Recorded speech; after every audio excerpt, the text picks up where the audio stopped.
ఇప్పుడు మనం 4 చాప్టర్లు కంప్లీట్ చేసామా ఏమ్మా? Yes sir. ఏమేమి చాప్టర్లు అయిపోయినాయి అంటే, ఫస్ట్ చాప్టరు వాయువుల అణుచలన సిద్ధాంతము, కైనెటిక్ థియరీ ఆఫ్ గ్యాసెస్, ఆ చాప్టర్ పూర్తి చేసాం. రెండవది ఉష్ణగతి శాస్త్రము లేదా ఉష్ణగతిక శాస్త్రము అంటాం, అది థర్మోడైనమిక్స్, అది పూర్తి చేసాం. తర్వాత లో టెంపరేచర్ ఫిజిక్స్, అల్ప ఉష్ణోగ్రత భౌతిక శాస్త్రం, అది పూర్తి చేసాం. తర్వాత క్వాంటమ్ థియరీ ఆఫ్ రేడియేషన్, ఉష్ణ కిరణము, ఉష్ణ వికిరణము, క్వాంటమ్ సిద్ధాంతం, ఈ 4 చాప్టర్లు మనం పూర్తి చేసాము. ఇక మనకి మిగిలింది ఏమిటంటే ఉష్ణగతిక శక్మాలు, మ్యాక్స్వెల్ సమీకరణాలు. ఉష్ణగతిక అంటే థర్మోడైనమిక్, శక్మాలు అంటే పొటెన్షియల్స్. కాబట్టి thermodynamic potentials and Maxwell equations, ఈ చాప్టర్ని మనం ఇవాళ స్టార్ట్ చేద్దాం.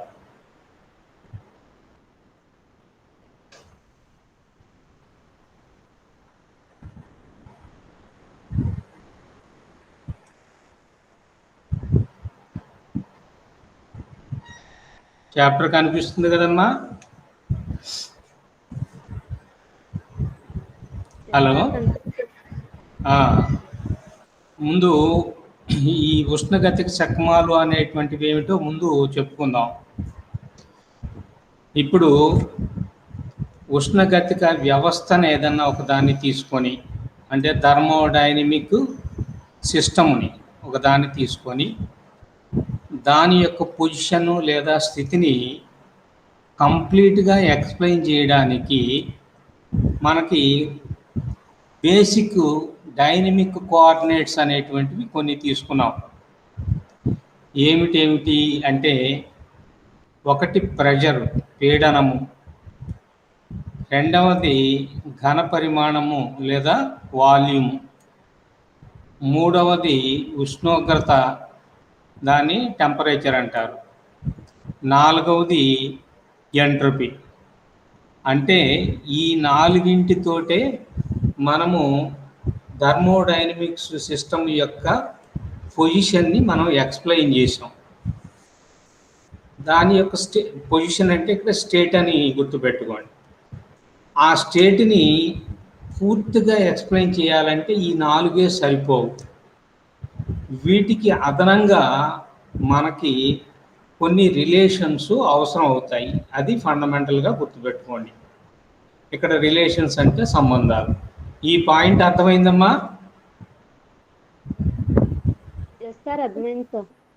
కాబట్టి థర్మోడైనమిక్ సిస్టమ్ ఏదన్నా తీసుకొని దాని యొక్క స్టేట్ని లేదా పొజిషన్ని ఎక్స్ప్లెయిన్ చేయడానికి మనం ఇప్పటి వరకు వాడినటువంటి బేసిక్ కోఆర్డినేట్స్ లేదా ప్రాథమిక ఉష్ణగతిక నిరూపకాలు ఏమిటంటే పి, వి, టి, ఎస్, ఈ 4 వాడాము. ఈ 4ంటితోటి స్టేట్ని మనం కంప్లీట్గా ఎక్స్ప్లెయిన్ చేయలేము. వీటికి అదనంగా మరికొన్ని రిలేషన్స్ అవసరం అవుతున్నాయి. అవునా?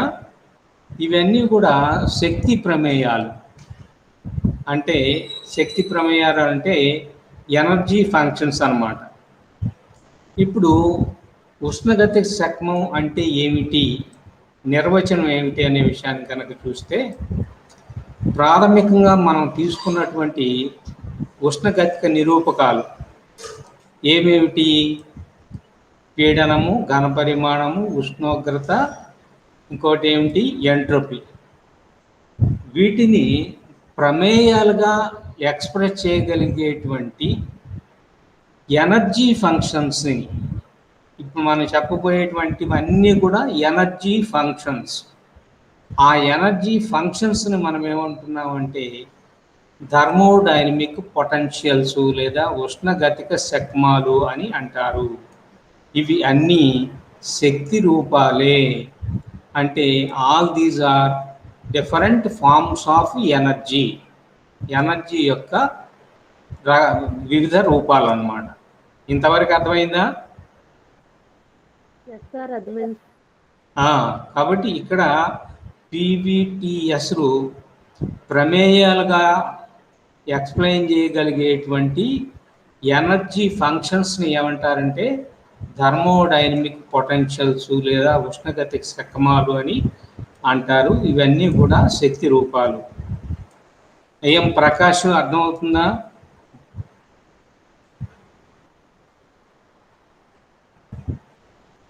తర్వాత దీంట్లో అంటే ఉష్ణగతిక నిరూపకాలు అని మనం ఈ 4 చెప్పుకున్నాం కదా, పీవీటీఎస్. ఈ 4 రెండేమో ఇండిపెండెంట్ క్వాంటిటీస్. ఇండిపెండెంట్ క్వాంటిటీస్ అంటే ఏమిటంటే స్వతంత్ర రాశులు. స్వతంత్ర రాశులు అంటే ఏమిటంటే అవి ఇతర ఫిజికల్ క్వాంటిటీస్ మీద, ఫిజికల్ క్వాంటిటీస్ అంటే ఇతర భౌతిక రాశుల మీద ఆధారపడవు. మిగిలినవి అస్వతంత్ర రాశులు. అస్వతంత్ర రాశులు అంటే డిపెండెంట్. కాబట్టి 2 మాత్రం, అంటే ఇప్పుడు మనం తీసుకున్నటువంటి నిరూపకాలు 4 ఉంటే 4 రెండేమో ఇండిపెండెంట్, రెండేమో డిపెండెంట్. ఓకేనా ఏమా?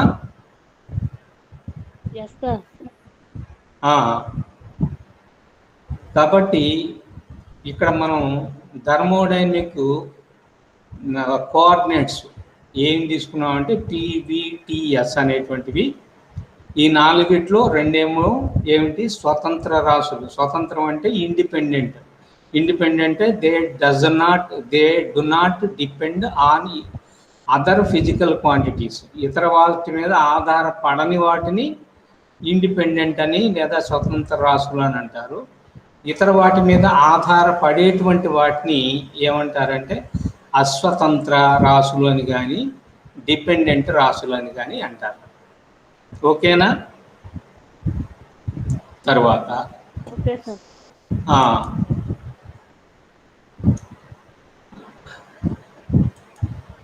కనిపిస్తుందా ఇప్పుడు ఫైలు?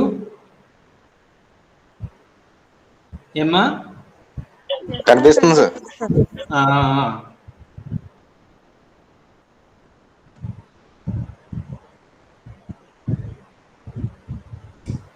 ఇప్పుడు ఉష్ణగతిక శకమాలు ఏమిటి అనే విషయాన్ని కనుకొస్తే, ఈ ఉష్ణగతిక శకమాలు మొత్తం 4 ముందుగానే చెప్పుకున్నాం. ఇవన్నీ కూడా శక్తి రూపాలు, ఎనర్జీ ఫార్మ్సే. వీటన్నిటికీ యూనిట్ ఏముంటుందంటే ఎస్ఐ యూనిట్ జౌల్స్ అనేటువంటిదే ఉంటుందన్నమాట. ఇవన్నీ కూడా శక్తులు. చూడండి, మొట్టమొదటిది ఏమిటంటే అంతర్గత శక్తి. ఇది ఆల్రెడీ మనకు తెలుసు. దీనిని మనం యూ చేత రిప్రజెంట్ చేస్తాం. ఓకేనా? అంతర్గత శక్తిని ఇంగ్లీష్లో ఇంటర్నల్ ఎనర్జీ అని అంటారు. ఇంటర్నల్ ఎనర్జీలో మనం థర్మోడైనమిక్ ఫస్ట్ రిలేషన్ చెప్పినప్పుడు dQ = du + dW అని చెప్పుకున్నాం కదా, గుర్తొస్తుందా? చెప్పుకున్నాం సార్. అక్కడ యు అనేటువంటిది అంతర్గత శక్తి. దాన్ని మనకు కొంతవరకు తెలుసు. తర్వాత రెండవది ఏమిటంటే హెల్మ్హోల్ట్జ్ ప్రమేయం. తెలుగులో హెల్మ్హోల్ట్జ్ ప్రమేయం అంటారు, ఇంగ్లీష్లో హెల్మ్హోల్ట్జ్ ఫంక్షన్ అంటారు. అవునా? Helmholtz function. దానిని ఎఫ్ అనేటువంటి అక్షరం చేత రిప్రజెంట్ చేస్తారు. ఇది కూడా ఎనర్జీకి సంబంధించినటువంటిదే. తర్వాత ఎంథాల్పీ అనేటువంటిది ఉంది. ఇందాక ఎంట్రోపీ ఇంతకుముందు మనకు తెలుసు, ఎస్ అనేది ఎంట్రోపీ. కానీ ఇదేమిటి చెప్పండి? ఇదేమిటిది? ఎంథాల్పీ. ఇది మొత్తము శక్తి ప్రమేయము. ఇంగ్లీషు దీన్ని ఎంథాల్పీ అని అంటారు. టోటల్ ఎనర్జీ ఫంక్షన్ అన్నమాట. దీనిని మనం క్యాపిటల్ హెచ్ చేత రిప్రజెంట్ చేస్తాం. ఇది కూడా ఎనర్జీ యొక్క ఒక రూపమే. తర్వాత నాలుగవది ఏమిటంటే గిబ్స్ ఫంక్షన్ లేదా గిబ్స్ ప్రమేయము అంటారు. దానిని క్యాపిటల్ జీ చేత చూపిస్తారు. ఇప్పుడు నేను మిమ్మల్ని అడుగుతాను, ఇక్కడ ఉష్ణగతిక నిరూపకాలు ఏమిటి, ఉష్ణగతిక శకమాలు ఏమిటో చెప్పగలుగుతారా? థర్మోడైనమిక్ కోఆర్డినేట్స్, నిరూపకం అంటే కోఆర్డినేట్ కదా, కోఆర్డినేట్స్ ఏమిటి? తర్వాత థర్మోడైనమిక్ పొటెన్షియల్స్ ఏమిటి చెప్తారా?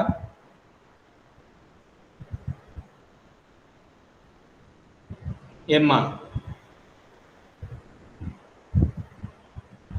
సతీష్, నువ్వు చెప్తావా?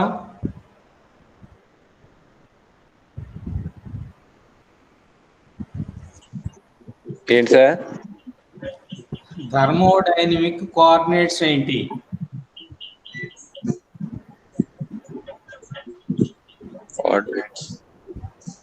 ఇదిగో నిరూపకము, ఉష్ణగతిక నిరూపకము అన్నారు కదా, ఆ నిరూపకాలనే కోఆర్డినేట్స్ అంటున్నాం. కోఆర్డినేట్స్ ఏమిటి ఏమిటి చెప్పండి. Pressure, volume, temperature, internal entropy. S అంటే ఎంట్రోపీ కదా. కాబట్టి basic thermodynamic coordinates pressure, volume, temperature, entropy, పీడనము, ఘనపరిమాణము, ఉష్ణోగ్రత, ఎంట్రోపీ అవి. తర్వాత ఉష్ణగతిక శక్మాలు, థర్మోడైనమిక్ పొటెన్షియల్స్ అవేమిటి? ఇంటర్నల్ ఎనర్జీ, ఓకేనా, Helmholtz function, enthalpy, Gibbs function, ఈ 4, ఓకేనా?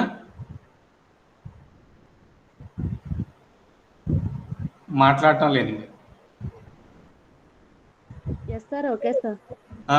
4 నిరూపకాలు ఉన్నాయి, 4 శకమాలు ఉన్నాయి, ఓకేనా? Okay sir. ఈ శకమాలన్నింటినీ కూడా నిరూపకాల పరంగా రాస్తాం, ఓకేనా? Okay sir. వీటిలో ఎప్పుడు కూడా 4 ఉంటే 4ట్లో 2 ఇండిపెండెంట్, 2 డిపెండెంట్, ఓకేనా?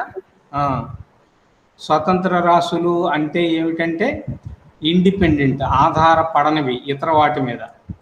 తర్వాత డిపెండెంట్ అంటే అస్వతంత్రం, అవి ఇతర వాటి మీద ఆధారపడేటువంటివి. తర్వాత నెక్స్ట్ పాయింట్కి రండి. ఏదైనా ఒక కన్జర్వేషన్ మెకానికల్ సిస్టమ్ తీసుకున్నాం అనుకోండి, కన్జర్వేటివ్ మెకానికల్ సిస్టమ్ అంటే దాన్ని నిత్యత్వ యాంత్రిక వ్యవస్థ. యాంత్రిక అంటే మెకానికల్, వ్యవస్థ అంటే సిస్టమ్.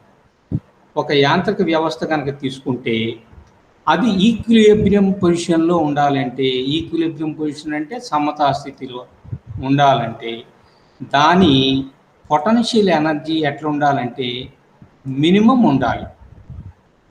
ఈ పాయింట్ని మీరు అర్థం చేసుకోండి. So if any conservative mechanical system is to be in equilibrium position, అది సమతా స్థితిలో కనుక ఉండాలనుకున్నట్లయితే దాని పొటెన్షియల్ ఎనర్జీ ఎట్లా ఉండాలి? ఎలాగా? కనిష్టంగా ఉండాలి. అట్లా ఒక వ్యవస్థ కనుక ఇది సమతా స్థితిలో లేదా స్థిరత్వంతో ఉండాలనుకున్నట్లయితే స్థితిశక్తి ఏ విధంగా అయితే కనిష్టంగా ఉండాలో అదేవిధంగా ఉష్ణగతిక వ్యవస్థను కనుక తీసుకున్నట్లయితే, అంటే థర్మోడైనమిక్ సిస్టమ్ కనుక తీసుకున్నట్లయితే అది కూడా ఈక్విలిబ్రియం పొజిషన్లోనే ఉండాలనుకున్నట్లయితే అప్పుడు ఈ ఉష్ణగతిక శక్మాల విలువలు అంటే థర్మోడైనమిక్ పొటెన్షియల్స్ విలువలు లేదా వాల్యూస్ ఎట్లుండాలి? అవి కూడా మినిమంగా ఉండాలి. So if we want the thermodynamic system to be in equilibrium position, then its thermodynamic potential values should be minimum. ఈ పాయింట్ అర్థమైనట్లే కదమ్మా? yes sir, అర్థమైంది. కాబట్టి అది కనిష్టంగా ఉన్నప్పుడు మాత్రమే అది సమతా స్థితిలో ఉంటుంది. ఏది కనిష్టంగా ఉన్నప్పుడు? ఉష్ణగతిక శక్మాలు, థర్మోడైనమిక్ పొటెన్షియల్స్ కనుక కనిష్టంగా అంటే మినిమం కనుక ఉన్నట్లయితే అప్పుడు మాత్రమే వ్యవస్థ అనేటువంటిది ఈక్విలిబ్రియం పొజిషన్ లేదా సమతా స్థితిలో ఉంటుంది.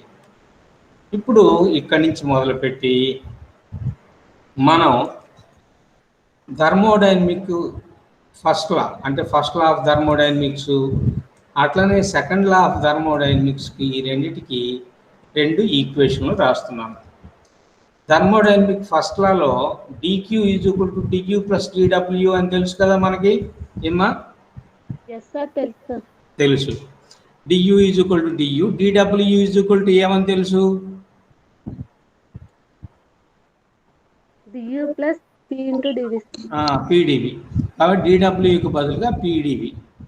ఇప్పుడు ఈ ఈక్వేషన్ మనకు తెలుసు, కానీ ఈ రెండో ఈక్వేషన్ ఉష్ణగతిక శాస్త్ర ద్వితీయ నియమం అనేటువంటిది ఇక్కడ మీకు ds = dq/T అని తెలుసా లేదా? ఏమ్మా? ఎంట్రపీలో కలిగే మార్పు ds = dq/T అని మనం ఏ చాప్టర్లో చదువుకున్నాం? థర్మోడైనమిక్స్లో చదువుకున్నావా లేదా? ఎస్ సార్, చదువుతున్నాను. కాబట్టి ds = dq/T కాబట్టి టీని ఇటువైపు కనుక తీసుకొస్తే అప్పుడు dq = T × ds అని తెలుస్తుంది. ఓకేనా ఏమ్మా? Okay sir. ఇప్పుడు ఈ ఈక్వేషన్ లో ఉండేటువంటి dq విలువను తీసుకెళ్ళి పై ఈక్వేషన్లో సబ్స్టిట్యూట్ చేయండి. అప్పుడు dqకు బదులుగా ఏం రాయొచ్చు? ఏమ్మా? du రాయ్. dqకు బదులుగా tds అని రాయొచ్చా లేదా? ఎస్ సార్, రాయ్. కాబట్టి tds = du + pdv. ఓకేనా? Okay sir. కాబట్టి tds = du + pdv. du అంటే అంతర్గత శక్తి లేదా ఇంటర్నల్ ఎనర్జీ, pdv అనేటువంటిది బాహ్య కర్మ లేదా ఎక్స్టర్నల్ వర్క్, టీడీఎస్ అనేటువంటిది ఏంటంటే మొత్తం మనం ఇచ్చినటువంటి శక్తి. ఇప్పుడు ఈ ఈక్వేషన్ నుంచి నేను డియుని సబ్జెక్ట్గా రాస్తాను. డియుని కరెక్ట్గా కనుక రాస్తే డియు = ఏమవుతుంది చెప్పండి? టీడీఎస్ అవుతుంది. TDS - PDV. ఓకేనా? Okay sir. ఈ పీడీవిని అడిగి తీసుకెళ్తున్నాం. కాబట్టి internal energy DU = TDS - PDV. కాబట్టి ఇదేమిటి? ఈ ఈక్వేషన్ 1 అంటే ఏమిటంటే it is the equation that combines first law of thermodynamics and second law of thermodynamics. ఉష్ణగతిక శాస్త్ర ప్రథమ నియమాన్ని, ఉష్ణగతిక శాస్త్ర ద్వితీయ నియమాన్ని, ఈ 2 నియమాలను కలిపేటువంటి సమీకరణం ఏమిటి అంటే డియు = టీడీఎస్ - పీడీవి. ఓకేనా? ఏమ్మా? అది ఈక్వేషన్ 1. కాబట్టి మీకు ఎప్పుడైనా ఫస్ట్ లా ఆఫ్ థర్మోడైనమిక్స్ని, సెకండ్ లా ఆఫ్ థర్మోడైనమిక్స్ని రెండింటిని కలిపి ఈక్వేషన్ ఏమిటి అని అంటే మాత్రం ఏమి రాయాల్సి వస్తుంది? ఇదిగో ఈ ఈక్వేషన్ అయినా రాయొచ్చు. ఏమిటి? TDS = DU + PDV. అంటే dq = టీడీఎస్ అనేటువంటిది ఏమో సెకండ్ లా నుంచి వచ్చింది, dq = డియు + పీడీవి అనేటువంటిది ఫస్ట్ లా నుంచి వచ్చింది. దాని నుంచి ఇంటర్నల్ ఎనర్జీకి ఈక్వేషన్ రాస్తే డియు = టీడీఎస్ - పీడీవి. ఓకేనా? Okay sir. Okay sir. ఇప్పుడు అంతర్గత శక్తి ఎట్లా వస్తుంది, ఇంటర్నల్ ఎనర్జీ అనేటువంటిది ఎట్లా వస్తుందంటే ఒక వ్యవస్థను తీసుకొని ఆ వ్యవస్థకు ఉండేటువంటి స్థితిజ శక్తి అంటే పొటెన్షియల్ ఎనర్జీ, తర్వాత గతిజ శక్తి అంటే కైనెటిక్ ఎనర్జీ, ఈ రెండింటినీ గనక కలిపినట్లయితే దాని యొక్క అంతర్గత శక్తి వస్తుంది. కాబట్టి అంతర్గత శక్తి అనేటువంటిది వ్యవస్థ యొక్క స్థితిజ శక్తి, గతిజ శక్తుల యొక్క మొత్తానికి సమానం అవుతుంది. So internal energy of A system is the some of the potential energy and the kinetic energy. ఓకేనా? అర్థమవుతుందా? Okay sir. ఇప్పుడు పొటెన్షియల్ ఎనర్జీ ఎట్లా వస్తుంది, కైనెటిక్ ఎనర్జీ వస్తుంది, అన్నీ మనం పాయింట్లుగా చెప్పుకుంటూ వెళ్ళిపోతున్నాం. పొటెన్షియల్ ఎనర్జీ ఎట్లా వస్తుంది ఒక వ్యవస్థకి చెప్పు. అంటే వ్యవస్థ అంటే ఇక్కడ మనకి గ్యాసెస్ సిస్టమ్ని తీసుకున్నాం, అదే వ్యవస్థ. దాంట్లో ఆ పార్టికల్స్ మధ్య ఉండేటువంటి ఫోర్స్ ఆఫ్ అట్రాక్షన్, అంటే అణువుల మధ్య పనిచేసేటువంటి ఆకర్షణ వల్ల ఏ శక్తి వస్తుందో తెలుసా? స్థితి శక్తి వస్తుంది. అదే ఒక ఐడియల్ గ్యాస్ కనుక తీసుకున్నాం అనుకో, అక్కడ స్థితి శక్తి ఉండదు. ఎందుకని ఉండదు? ఆ అణువుల మధ్య ఆకర్షణ అనేటువంటిది అసలు ఉండదు అనమాట. కాబట్టి ఇక్కడ మామూలు ఒక వాయు వ్యవస్థ కనుక తీసుకుంటే, అంటే ఆదర్శ వాయువు కాదు, మామూలు వ్యవస్థ తీసుకున్నట్లయితే దాంట్లో ఉండేటువంటి పొటెన్షియల్ ఎనర్జీ దేని వల్ల వస్తుందంటే, అవునా, మాలిక్యూల్స్ మధ్య ఉండేటువంటి ఫోర్స్ ఆఫ్ అట్రాక్షన్ వల్ల. అట్లనే కైనెటిక్ ఎనర్జీ ఎట్లా వస్తుందో చెప్పగలుగుతారా? మూవింగ్ అట్లా due to motion of the particles in the system. వ్యవస్థలో ఉండేటువంటి, వ్యవస్థ అంటే అనేక వాయు అణువుల యొక్క సమూహాన్ని మనం వ్యవస్థ అంటున్నాం, అవునా? దాంట్లో ఉండేటువంటి మాలిక్యూల్స్ నిరంతరం ఏమవుతుంటాయి? ర్యాండమ్ మోషన్లో ఉంటాయి. మోషన్లో ఉండడం వల్ల ఏమొస్తుంది? దానికి కైనెటిక్ ఎనర్జీ వస్తుంది. ఆ కైనెటిక్ ఎనర్జీ మోషన్ వల్ల వచ్చింది. తర్వాత అట్రాక్షన్ వల్ల ఏమొచ్చింది అంటే, మాలిక్యూల్స్ మధ్య ఉండేటువంటి అట్రాక్షన్ వల్ల ఏమో పొటెన్షియల్ ఎనర్జీ వచ్చింది. ఈ రెండింటిని ఎనర్జీలు మొత్తాన్ని ఏమంటున్నాం అంటే ఇంటర్నల్ ఎనర్జీ అంటున్నారు. అంతవరకు అర్థమైందా? సార్ అర్థమైంది. తర్వాత ఇక్కడ అంతర్గత శక్తిలో మార్పును కనుక తీసుకున్నట్లయితే, అంటే నేను ఒక వ్యవస్థను తీసుకున్నాను, ఆ వ్యవస్థ ఒక స్టేట్ నుంచి ఇంకొక స్టేట్కి వెళ్ళిపోయింది, లేకపోతే ఒక పొజిషన్ నుంచి ఇంకొక పొజిషన్కి వెళ్ళింది. జనరల్గా ఇక్కడ మనం స్టేట్ అని అంటాము, ఉన్న స్థితిని స్టేట్ అంటాం. ఒక స్టేట్ నుంచి ఇంకొక స్టేట్కి వెళ్ళిపోతే దాని ఇంటర్నల్ ఎనర్జీ ఉండేటువంటి మార్పు దేని మీద ఆధారపడుతుందంటే, ఫైనల్ పొజిషన్కి లేదా ఫైనల్ స్టేట్కి ఇనిషియల్ స్టేట్కి ఆ రెండు యొక్క ఎనర్జీ డిఫరెన్స్ మీద మాత్రమే ఈ అంతర్గత శక్తిలోని మార్పు ఆధారపడుతుంది. అంతేగాని అది ఏ మార్గంలో వెళ్ళింది, ఏ పాత్లో వెళ్ళింది అనేటువంటి దాని మీద ఆధారపడదు.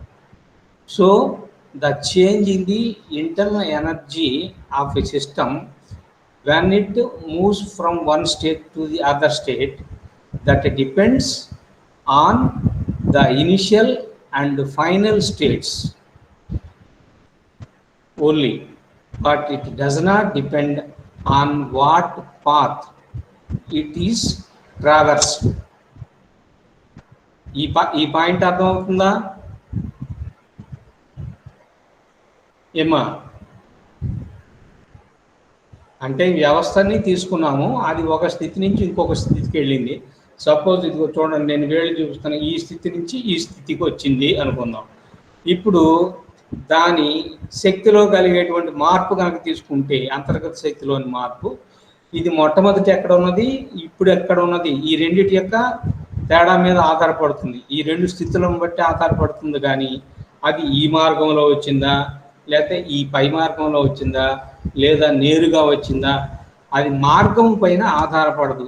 అంతర్గత శక్తిలో మార్పు అది తుది స్థితుల మీద మాత్రమే ఆధారపడుతుంది. అది నేను అడుగుతున్నది. అంతవరకు అర్థమైందా? ఇప్పుడు ఈ పాయింట్లన్నీ గుర్తుపెట్టుకోండి. ఏమిటి? స్థితిజగత శక్తుల మొత్తం అంతర్గత శక్తి అవుతుంది. స్థితి శక్తి దేని వల్ల వస్తుంది? అణువుల మధ్య ఆకర్షణ వల్ల వస్తుంది.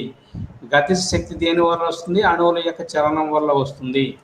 తర్వాత ఒక స్థితి నుంచి మరొక స్థితిలోని కనుక ఒక వ్యవస్థ కనుక మారినట్లయితే దాని అంతర్గత శక్తిలోని మార్పు దాని తుది స్థితుల మీద మాత్రమే ఆధారపడుతుంది. అంతేగాని అది అనుసరించేటువంటి మార్గం మీద ఆధారపడదు. ఓకేనా? Okay sir. ఇప్పుడు చూడండి, నేను ఇందాక తీసుకున్నటువంటి అంతర్గత శక్తి లేదా ఇంటర్నల్ ఎనర్జీకి సంబంధించినటువంటి ఈక్వేషన్ రాసుకుంటున్నాను. ఇది దేని నుండి వచ్చింది?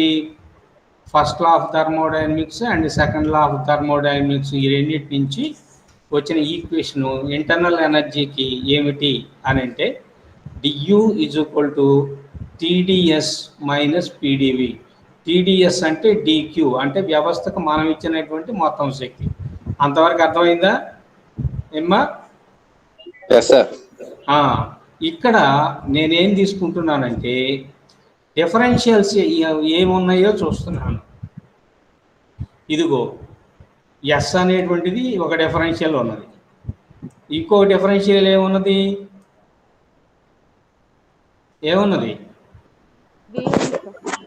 వి కాదా? కాబట్టి డిఎస్ అనేటువంటిది ఒకటి ఉన్నది, డివి అనేటువంటిది ఒకటి ఉన్నది. ఇప్పుడు నేనేం చేస్తున్నానంటే ఎస్ మరియు వి స్వతంత్ర చరరాశుల దృష్ట్యా, చరరాశులు అంటే మారేటువంటివి, స్వతంత్ర అంటే ఇండిపెండెంట్, అవునా? ఇండిపెండెంట్ వేరియబుల్స్ ఏవి? ఎస్, ఇంకొకటి కాబట్టి ఎస్ అనేటువంటిది వి అనేటువంటివి ఇవి రెండూ కూడా ఇండిపెండెంట్ వేరియబుల్స్, స్వతంత్ర చరరాశులు. ఈ రెండింటి దృష్ట్యా పై సమీకరణాన్ని ఏం చేస్తున్నానంటే అవకలనం అంటే డిఫరెన్సియేషన్, పాక్షిక అవకలనం అంటే పార్షియల్ డిఫరెన్సియేషన్ చేస్తున్నాను. ఓకేనా? ఇప్పుడు పాక్షిక అవకలనం చేసేటప్పుడు ఎట్లా తీసుకుంటామంటే ఫస్ట్ ఒకటి కాన్స్టెంట్ అనుకోవడం, రెండవ దాని దృష్ట్యా చేయడం, రెండోసారి మొదటిది కాన్స్టెంట్ అనుకోవడం, దాన్ని డిఫరెన్షియేషన్ తీసుకోవడం. ఓకేనా? అర్థమవుతుందమ్మా? ఒకసారి ఏమో వీని కాన్స్టెంట్ అనుకుంటాను, అప్పుడు పార్షియల్ డిఫరెన్షియల్ తీసుకుంటాను. ఇంకొకసారి ఎస్ని కాన్స్టెంట్ అనుకుంటాను, మళ్ళీ పార్షియల్ డిఫరెన్షియల్ తీసుకుంటాను. ఓకేనా? ఇప్పుడు పార్షియల్ అంటే డి స్థానంలో ఏమొస్తుంది చెప్పండి? డి స్థానంలో డో వస్తుంది, డో. ఓకేనా? ఇప్పుడు ఈ సమీకరణంలో నేను ఫస్ట్ వి కాన్స్టెంట్ అనుకుంటే, ఇదిగో వి కాన్స్టెంట్ అనుకుంటే డివి ఏమవుతుంది చెప్పండి? వి కాన్స్టెంట్ అనుకుంటే డివి ఏమవుతుంది? ఏం సతీష్, ఎవరు మాట్లాడరా? విని నేను కాన్స్టెంట్ అనుకుంటే, అవునా, ఇండిపెండెంట్ అనుకున్నట్లయితే అప్పుడు డివి ఎంత అవుతుంది?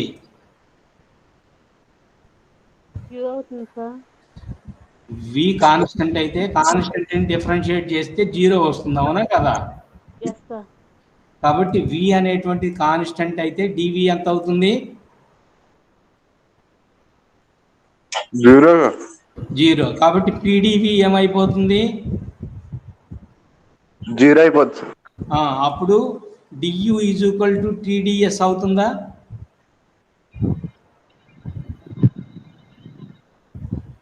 DU is equal to T into DS అవుతుందా లేదా? అవుతుంది.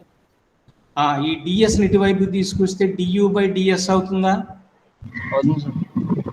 At constant T sir. At constant V DU by DS is equal to T అయిందా కాలేదా చెప్పండి?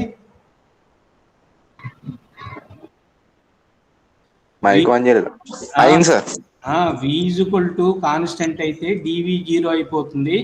ఇదిగో ఈ మొత్తం 0 అయిపోయింది. అప్పుడు ఏం మిగిలింది? DU is equal to TDS. అప్పుడు DU by DS is equal to ఏమైంది? టీ అయింది సార్. టీ అయింది. ఇదిగో ఇక్కడ రాస్తున్నాను. డియుకు బదులుగా ఏం రాస్తున్నాను? 0 సార్. కాదు, do you by do S అని రాస్తున్నాను. ఎక్కలేదా పొరకి? అర్థమైంది సార్. ఇప్పుడు ఈ రెండో టర్మ్ 0 అయిపోయింది. 0 అయిపోయినప్పుడు DU by DS is equal to T అయిపోయిందా లేదా? అయింది సార్. డియు బై డిఎస్ని అయిన రాస్తున్నాను, పార్షియల్ డిఫరెన్షియల్ లాగా రాస్తే do you by do S, అవునా? అవును sir. At constant V sir. V, కాబట్టి do you by do yes at constant V is equal to ఎంత అయింది? టీ అయింది. టీ అయింది. అలానే ఇంకొకసారి ఏం చేస్తానంటే ఎస్ని కాన్స్టెంట్ అంటాను, అప్పుడు డిఎస్ ఏమవుతుంది?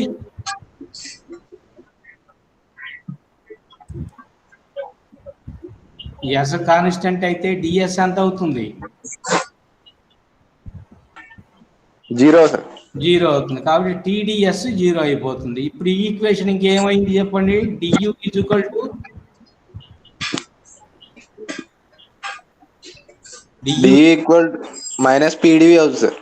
Minus p d. అప్పుడు DU by d v is equal to minus p sir. Minus p. ఇదిగో ఇక్కడ రాసింది అదేనా? D u by Yes, sir. Is equal to minus p. కాకపోతే అట్ కాన్స్టెంట్ ఎస్ సార్. అది. కాబట్టి ఫస్ట్ దాంట్లో ఏం కాన్స్టెంట్ గా తీసుకున్నాను? వి తీసుకున్నాం. విని తీసుకున్నాం. ఇప్పుడు ఏది కాన్స్టెంట్ గా తీసుకున్నాం? ఎస్ తీసుకున్నాం. కాబట్టి వి ఎస్లు ఇదిగో చూడండి, ఫస్ట్ అని చెప్పాము, ఎస్ వీలు ఇండిపెండెంట్ వేరియబుల్స్గా తీసుకొని ఇగో ఈ సమీకరణాన్ని డిఫరెన్షియేట్ చేసాము. అప్పుడు ఫస్ట్ విని కాన్స్టెంట్గా తీసుకున్నప్పుడు do you by do yes at constant v is equal to t. అలానే రెండోసారి ఎస్ని మనం కాన్స్టెంట్గా తీసుకున్నాము, అప్పుడు do you by do v at constant s is equal to minus p. ఓకేనా? Okay sir. ఇప్పుడు చూడండి, ఈ పైన చెప్పినటువంటి ఈ ఈక్వేషను తర్వాత ఇదిగో ఈ ఈక్వేషను, ఈ రెండు ఈక్వేషన్స్ లేదా ఈ రెండు రిలేషన్స్ యూని ఏం చేస్తున్నాయి? సంధానం చేస్తున్నాయి. అంటే ఇటువైపు యూ ఎట్లా ఉన్నది, ఇటువైపు యూ ఎట్లా ఉన్నది, అవునా? యూని ఇంకా వేటిని ఇవి లింక్ చేస్తున్నాయి, సంధానం చేస్తున్నాయి అంటే పి ఉన్నది, వి ఉన్నది, టీ ఉన్నది, ఎస్ ఉన్నది. వీటన్నిటిని దేంతో సంధానం చేస్తున్నాయి? యూతోటి. యూతో చేస్తున్నాం. అంటే సంధానం అంటే ఏమిటి? కనెక్ట్ చేస్తున్నాయి. కాబట్టి యూని యు అనేటువంటి దాన్ని పివిటి అనేటువంటి రాసులతోటి ఇవి సంధానం చేస్తున్నాయి, ఈ రెండు ఈక్వేషన్లు. ఓకేనా? తర్వాత ఇక్కడ డోయు అనేటువంటిది పార్షియల్ డిఫరెన్షియలే, కానీ డియు అనేటువంటిది ఏమిటంటే పర్ఫెక్ట్ డిఫరెన్షియల్. డియు అనేటువంటిది పర్ఫెక్ట్ అంటే ఖచ్చితమైనటువంటి అవకలనం. అది అవకలనం అట్లా కనుక ఉన్నట్లయితే దాన్ని ముందు ఎస్తో డిఫరెన్షియేట్ చేసి తర్వాత వితో డిఫరెన్షియేట్ చేసిన, లేదా ముందు వితో చేసి తర్వాత ఎస్ తోటి డిఫరెన్షియేట్ చేసిన, ఇట్ మేక్స్ నో డిఫరెన్స్. ఓకేనా? అంతవరకు అర్థమైందా? అర్థమైంది సార్. అంటే ఒక డియు అనేటువంటి ఒక రాశిని తీసుకుంటే అది పర్ఫెక్ట్ డిఫరెన్షియల్ లేదా ఖచ్చితమైన అవకలన కనుక అయినట్లయితే దాన్ని రెండుసార్లు డిఫరెన్షియేట్ చేసేటప్పుడు ముందు ఎస్ తోటి డిఫరెన్షియేట్ చేసి తర్వాత వితో డిఫరెన్షియేట్ చేసిన ఎంత వాల్యూ వస్తుందో అట్లనే ముందు వితో డిఫరెన్షియేట్ చేసి తర్వాత ఎస్తో డిఫరెన్షియేట్ చేసినా కూడా అంతే వాల్యూ వస్తుంది. ఇదిగో చూడండి, ఇప్పుడు మీరు ఈ మూడో ఈక్వేషన్ కనుక చూస్తే చూడండి, ఈ యు అనేటువంటి దాన్ని ముందు దేని దృష్ట్యా అవకలనం చేశాను చెప్పండి? Do U by do S. Do U by do S. ఓకేనా?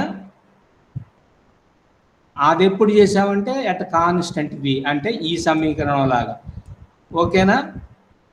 దీన్ని మళ్ళీ నేను ఏం చేశాను అంటే వి దృష్ట్యా మళ్ళీ డిఫరెన్షియేట్ చేశాను. అంతేనా? అంటే do by do v, do by do s of u at constant we.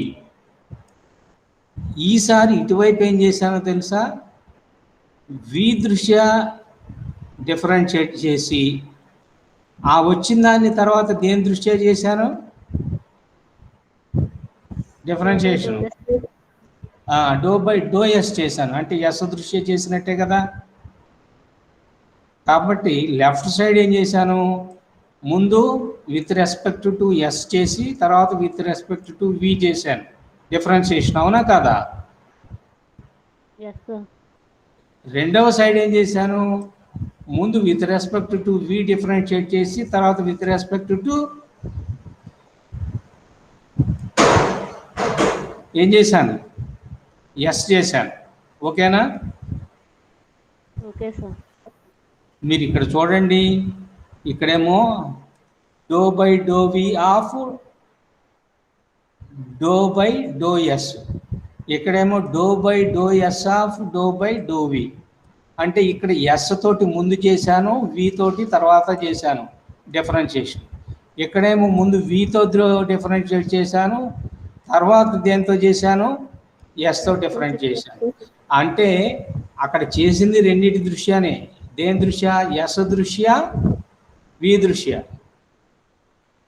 Left side ఏమో ఎస్ చేసిన తర్వాత వి చేశాను, రైట్ సైడ్ ఏమో వి చేసి తర్వాత ఎస్ దృష్ట్యా చేశాను. కాబట్టి ఆర్డర్లో ముందు ఏది చేసినా తర్వాత వెనక ఏది చేసినా కానీ ఇట్ మేక్స్ నో డిఫరెన్స్, అది తేడాను చెయ్యదు. అంటే లెఫ్ట్ సైడ్ నేను ఏం చేశాను, రైట్ సైడ్ ఏం చేశాను, ఇవి రెండు కూడా సమానము అని చెబుతున్నాను.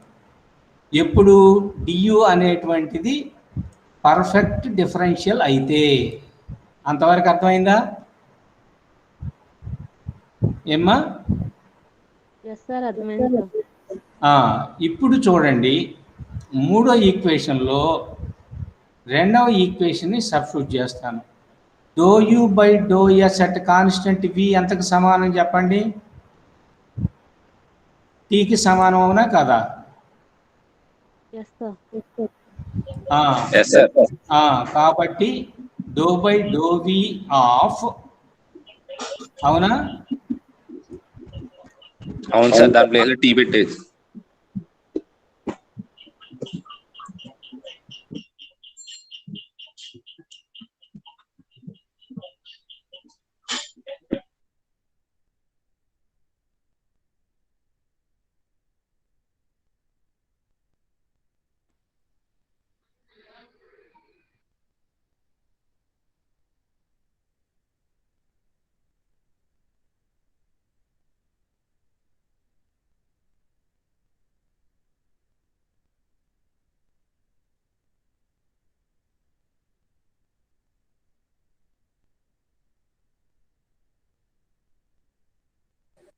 రే సతీష్, కరెంట్ పోయిందిరా, అందుకే సార్ రావట్లేదు. ఏంట్రా కరెంట్ పోయింది బంటపూర్లో. పోయిందా? సార్ వస్తారో తెలియదు మరి. సర్లే. వస్తారు సార్ కూడా. ఏంటన్నా చిట్టుబాబు సార్ గురించి బెంగ పెట్టుకున్నావేంటి? ఫోన్ చేశారా? అరే రికార్డింగ్ లో ఇది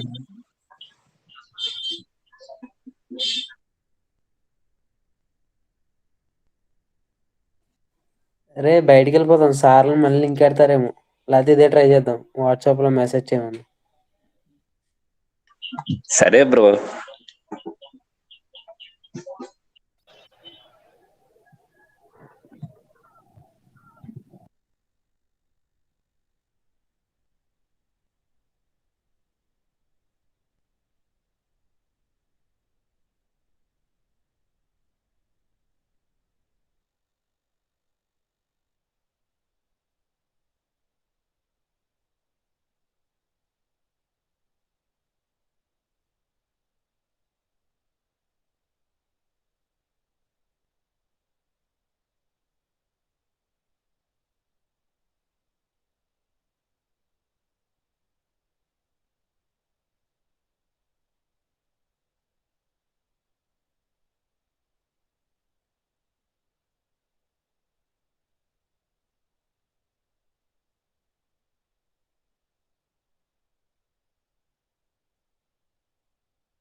రికార్డింగ్ అయిపోయాలి.